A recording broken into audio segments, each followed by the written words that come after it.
This is December 4th, 2022. And last week, I had the privilege of sitting at the bedside of a 99-year-old man as he was dying. And I wanted to offer some comments about that. I had received an email from a longtime member of the Sangha and a senior student, Susan Culpepper. And in that, she mentioned that she was flying to Florida to be with her father, who had just been moved into a hospice center there. I asked where in Florida, and she said Port Charlotte, which is just an hour down the coast from here. I offered to visit her, and she took me up on it. Susan had come to Rochester for the ordination in October, and just to re-engage with the Sangha. She had been through a long year and a half grueling recovery from major surgery, and it was her first chance in all that time to connect physically in person. But she came down with COVID while she was at Chapin Mill, and so she never made it to Arnold Park for the ceremony. So this would be my first chance in years for us to see each other in person. And for my part, I needed a Sangha fix. There's no one in the Sangha down here, and it was an opportunity for me, for sure. So the hospice was a very nice place. Spacious, quiet, very responsive staff of volunteers, quiet area around it, inside and outside, kind of a rural old Florida on the outside. If you have to die, I'd say this would be a good place to do it. I said earlier, I used the word privilege, and it is a privilege. Well, it's a privilege also to visit. For me, it's a privilege to visit people in the hospital. Why? I've wondered that myself. When I go into hospitals as a visitor, I always feel somehow uplifted, and this is the best way I can understand it. That when you're visiting someone in a hospital, you're visiting them in a reduced state. That is, you're visiting them when they're in a vulnerable state, and vulnerable means open, receptive.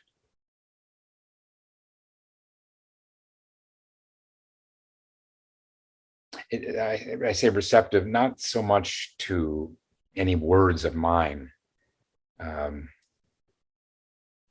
Okay, if they have questions, people in hospitals, if they have questions, then I'm glad to reply as best I can based on my experience, and maybe even based on my familiarity with Zen teachings, the Dharma. But when I say receptivity on their part, openness on their part, it's more to these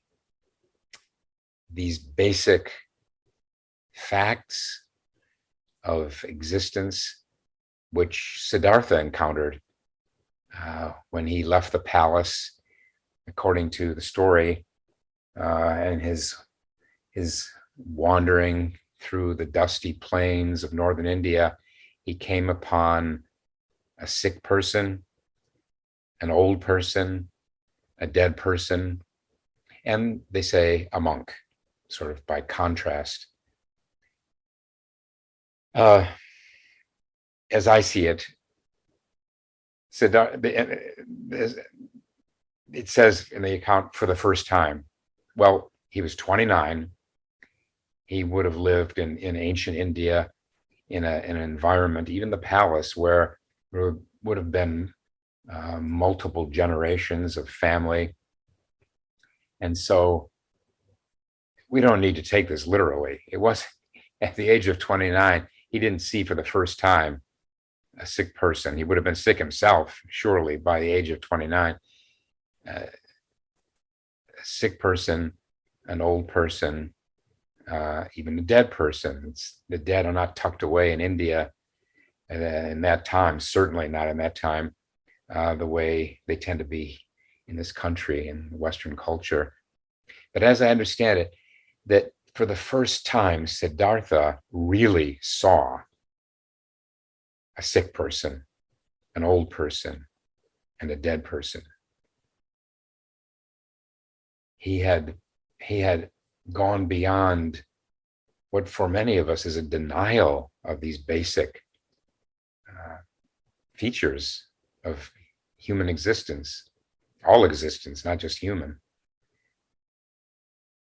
He would have been protected to a large extent from these things, but now, on his own out there, the impact, as I understand it, the impact would have been of a different order entirely, and it really got to him. When we are in a hospital, we have to face lack of control of the body and its functions to some degree, or the loss of the illusion of control. We can often find our way through much of life with sort of probably unconsciously the sense that we're in charge of the body to some degree through diet and exercise and other aspects of the way we live. But then even if we are very scrupulous about diet and exercise and so forth, at some point we're going to realize that it's not all up to us.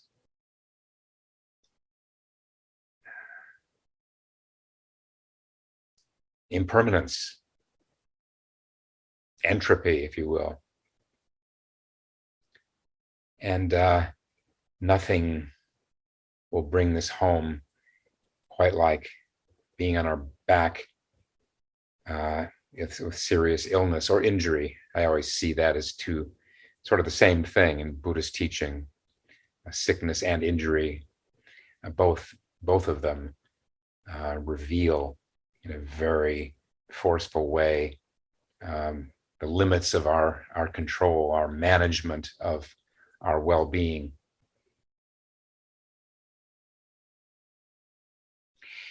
When I do go to hospitals, I'm still talking about hospitals now.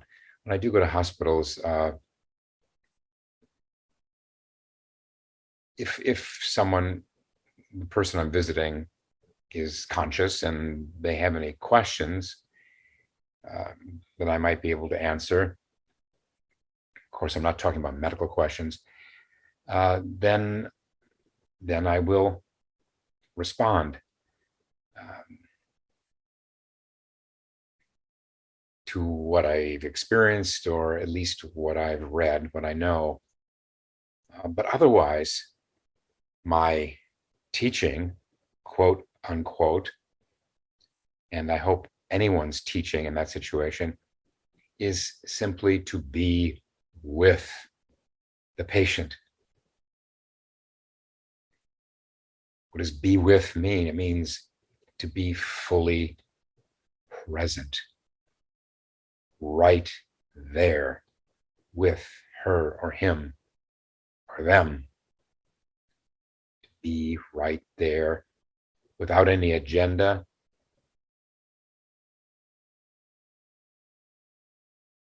Open oneself, as open as the patient might be at that point to be equally open, to be noticing as best we can what's called for in that situation by that particular patient. And this is not something that maybe comes so naturally to us. I've heard many stories of people who, with the best intentions, go in to visit a relative or friend and start spouting what they think the patient needs to hear. One of the most common is, you'll get through, you're gonna beat this, you're gonna beat this thing. No, don't falter. You're gonna be fine.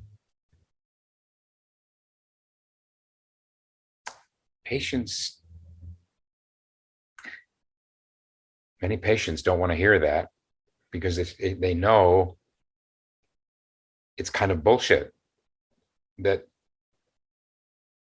we can't know for sure that we're going to beat it.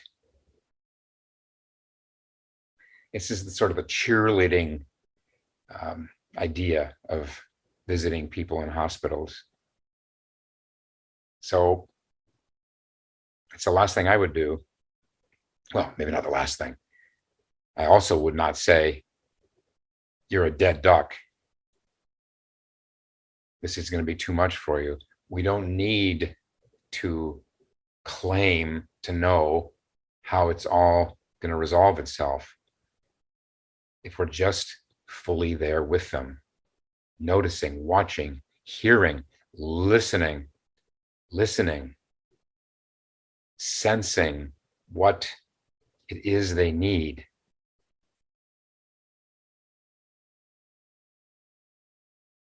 Yeah, and I suppose it's possible that with some patients, that is what they need. They want to hear a kind of pep talk. Don't know. That person we're visiting is not the person we know from outside the hospital, not quite the same.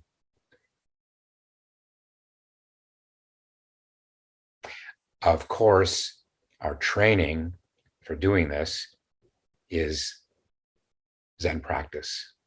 For those of us who practice Zen, what is Zen practice? It's training ourselves to be aware, to be noticing the condition of the mind, noticing when the mind is drifting off into thoughts or fantasies, and then to not dwell in that, not dwell in the thoughts or fantasies, but to shake them off, to come back to whatever the practice is. If it's a koan, then come back to the koan. Otherwise, to come back to, if you're sitting, of course, it's the breath. If you're doing breath practice, but to detach from thoughts and fantasies. And there it is. It's, again, it may not be so easy. We may want desperately to see a certain outcome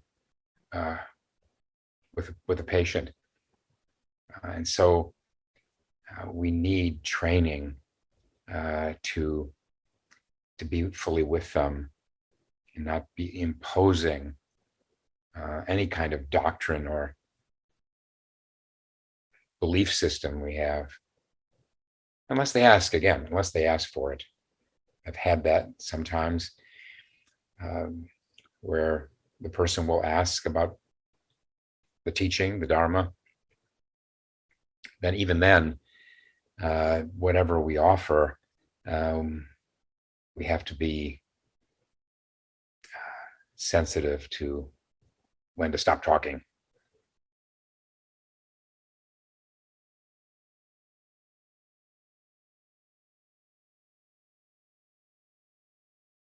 But now, this privilege I had last week was not a hospital, it was a hospice. and Susan's father was unconscious. Now, what about that? What can you do for someone who is lying unconscious? How do we know they're completely unconscious? I've heard and read that they can hear what we're saying in some cases. The unconscious person, so-called unconscious person. I once sat with someone who was unconscious, and all I did was just sit. I wasn't sitting cross-legged on the floor. There was a chair there. I sat up on the front edge of the chair, which I always recommend. It works best for me to not be leaning back in the chair if you don't need to. I was sitting in the chair next to the bed of this woman, and I just did Zazen. And she came out of her unconsciousness. Wasn't a hospice. She came out of her unconsciousness, and she told me that it was wonderful just to have a visitor who just sat. Because isn't it true that if we're just sitting, whatever our practice is while we're sitting, but if we're in Zazen, we're somehow encompassing everything. We're concurring with what is. And I think that's the most we can do. That's the highest form of giving. As some people may feel moved or compelled to pray. I've never quite understood petitionary prayer myself, but I would certainly welcome that from anyone who wanted to. I suppose if I were in a hospital or hospice and someone was praying, I wouldn't object to that. But I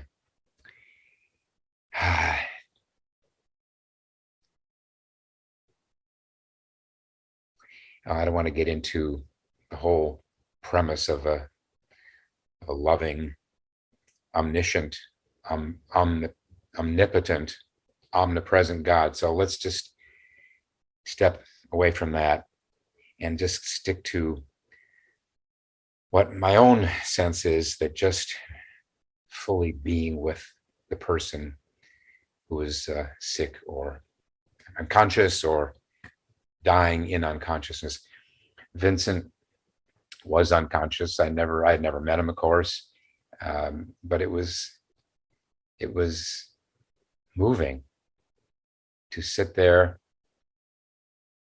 with him. Susan had invited me.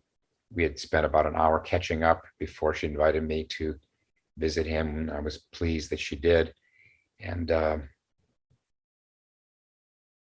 99 years old. He's very thin, lying on his side, his knees pulled up, sort of halfway in the fetal position, breathing, eyes open a little bit, but clearly not responsive. So no questions to be answered there, no questions from the patient. And so I just put my hand on his, hoping that would be okay with him, and just held his hand there in silence for, I don't know, 10 or 15 minutes. It was a privilege. It was a privilege to be in such a hospice facility where there was such quiet. It was so real.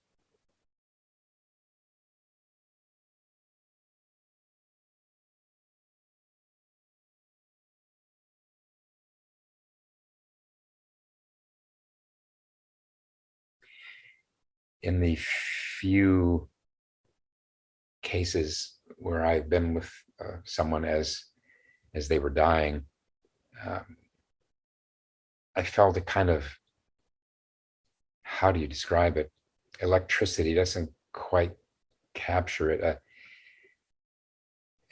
An excitement, if I may, an excitement, and the same excitement that I felt in the room when I went once to be at the birth of one of my sister's children. She had invited me to be there. My assignment was to support her back, and but even before then, when I walked in the room, it was what I remember from being on psychedelics. It was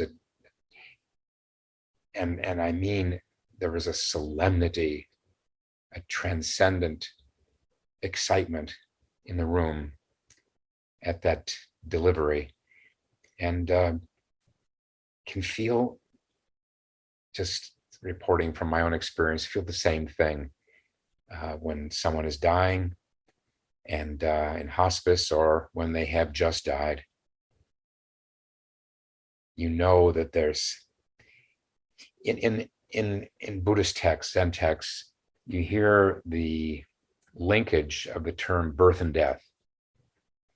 I think that's not so common in our own Western Judeo-Christian traditions to link birth and death. Might say life and death, and but consider birth and death, and both are transitions, the ultimate transition, and both have this,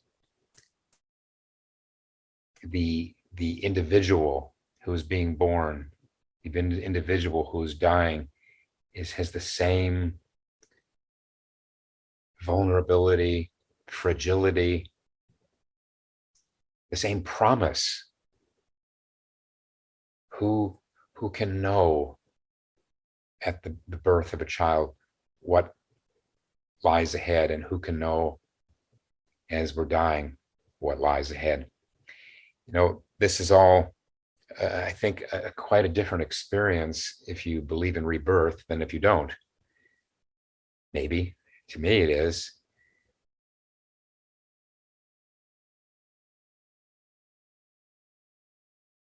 We have birth and death, the words birth and death linked also on the wooden block hanging in the zendos at Arnold Park and Chapin Mill. Great is the matter of birth and death. Life slips quickly by. Time waits for no one. Wake up, wake up. Don't waste a moment.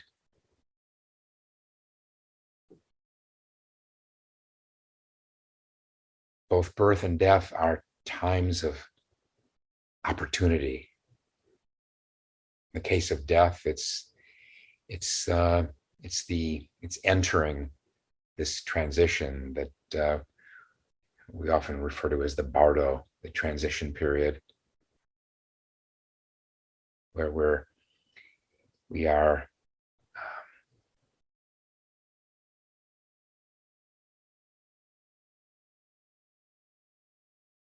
entering solitude with our karmic forces.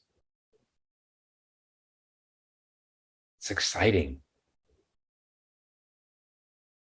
It's more than exciting.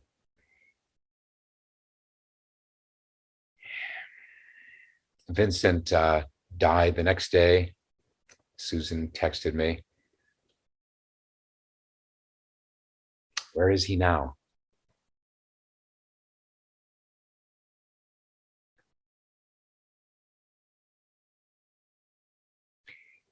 I think this is the week of the Buddha's enlightenment ceremony at the Zen Center. If not this week, it's next week. I don't so closely check the calendar. But I hope that people who are there for the ceremony, who are listening in on Zoom, watching, can appreciate that, especially that part where Siddhartha, for the first time, encountered an old person, a sick person, a dead person, and can appreciate um, what is possible after we squarely face these vulnerabilities of sentient existence. Because if we do face them and we use them as inspiration, this it's all impermanence. If we can face our own impermanence and use it to see what we can find that's beyond impermanence, then we are really taking advantage of this human existence. Thank you again. I don't plan to be doing a lot of these recordings, and I appreciate John Sensei and Donna Sensei inviting me to do these from time to time, or at least consenting for me to do these from time to time. And I hope all of you will have wonderful holidays and check in again one of these weeks.